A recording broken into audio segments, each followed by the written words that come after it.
čovjek više može dati i koji je to primjer jači i uvjerljiviji od onoga da golim prsima je spreman i brani svoju zemlju.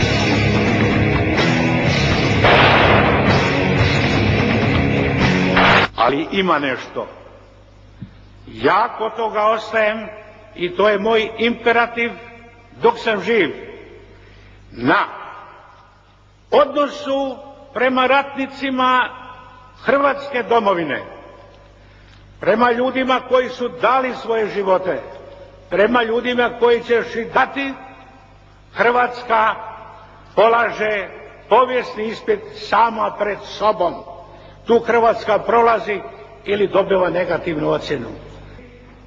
Dostojanstvo, materijalnu situaciju i sve ono što će u krajnjoj liniji glasiti: ponosan sam na svog oca koji je pao, jer zemlja u kojoj živim u svojoj Hrvatskoj vodi računa o dostojanstvu moga oca, vodi računa o dostojanstvu mene. Najgorja bi bila stvar da zaboravimo taj dug i da se počnemo ponašati sami smo sebi dovoljni i sami smo sami učinili.